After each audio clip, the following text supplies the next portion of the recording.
Hello everyone, it's Mark Goodacre here. Welcome to the NT Pod, the podcast all about the New Testament and Christian origins. It's episode 11, and today we're going to be looking at wealth and poverty in the Gospel of Luke.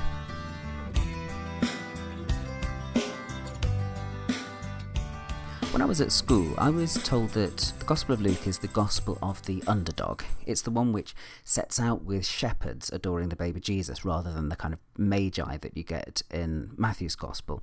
And it takes as its heroes in the parables people like the Samaritan, the Good Samaritan in Luke chapter 10. And one element of this championing of the underdog that you get in the Gospel of Luke in particular is the attitude to the poor, and it's one of Luke's favourite words that you keep getting this word the poor occurring in the Gospel. But for Luke, it's not just a matter of having lots of references to poor and putting poor people in key roles in the Gospel. There's actually something quite important going on, and it's what New Testament scholars will call eschatological reversal.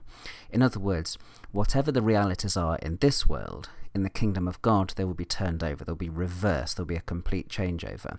And Luke announces this agenda right at the beginning of the Gospel, because when Mary sings her song of praise about the event that's about to happen, her giving birth to Jesus, when she has that song of praise, which it tends to be called the Magnificat, there's a great line which talks about and encapsulates this eschatological reversal.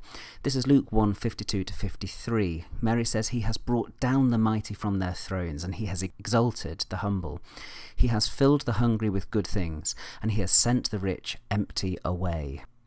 And this kind of eschatological reversal, where you have the poor rewarded and the rich condemned, is something that you get especially in Lucan parables.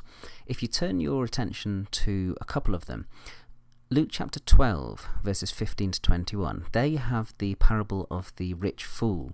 And what happens is, this fool is so rich and doing so well that he gathers all of his produce into his barns and thinks about how he's going to live long and prosper.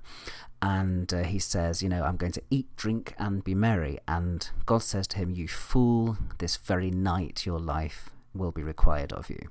So what happens is you have a dramatic reversal going on there. The rich man who is living in luxury suddenly has absolutely nothing.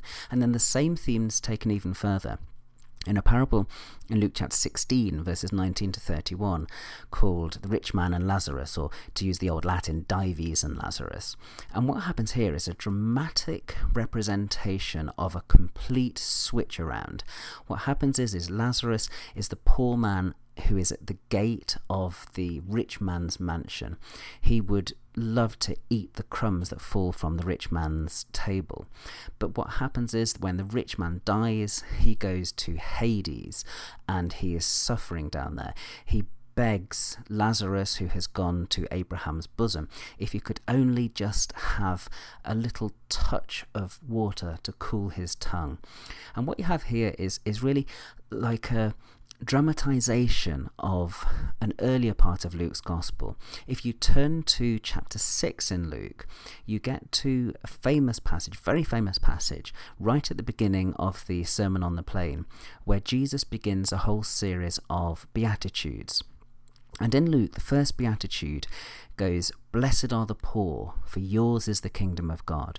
And really this is what happens to Lazarus later on in chapter 16. He's a poor man who is blessed by rewards in the kingdom of God. And then the interesting thing about Luke's Beatitudes is that he follows them up several verses later with some woes, some condemnations. And the very first one is, "Woe to the rich." And what does he say about the rich? He says, "Woe to the rich, because you have already received your consolation." In other words, they're people like the rich man in chapter 16 who had already received his reward because he'd been feasting sumptuously every day, like the rich fool who stored up all that stuff in his barns in chapter 12.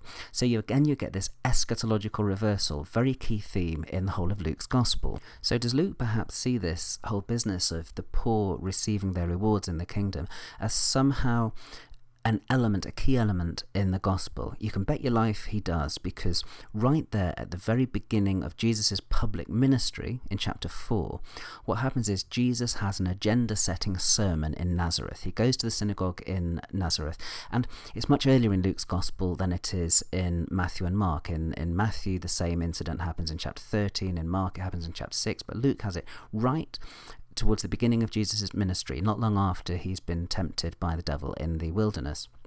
And the very first line when he gets up and preaches in the synagogue is a line from Isaiah 61.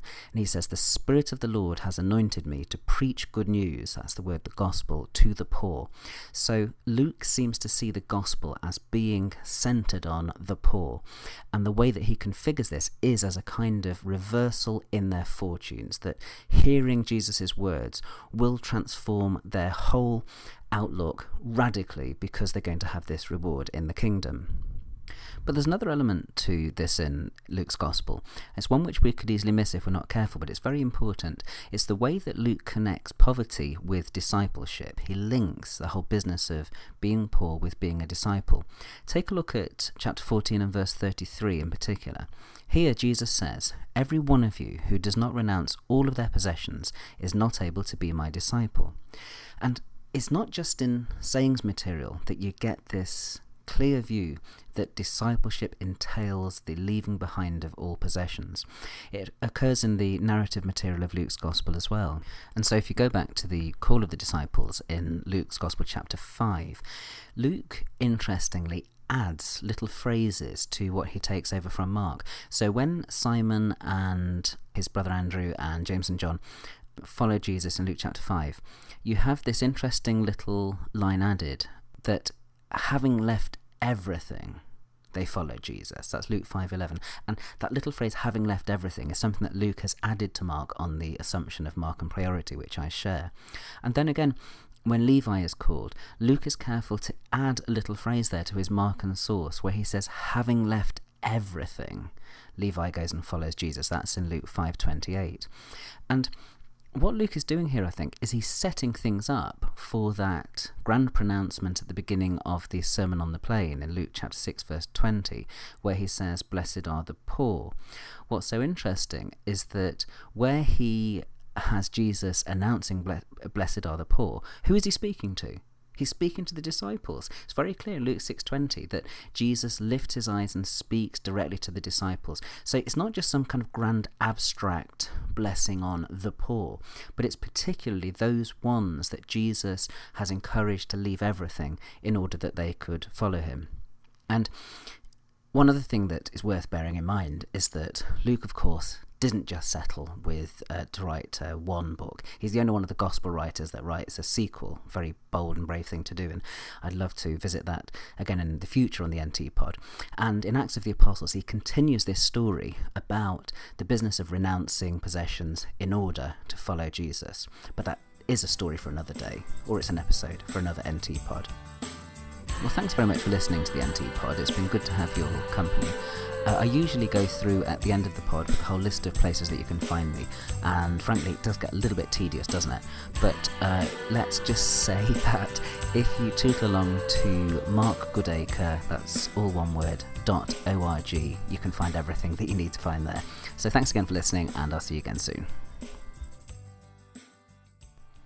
Oh, and as Columbo would say, one more thing.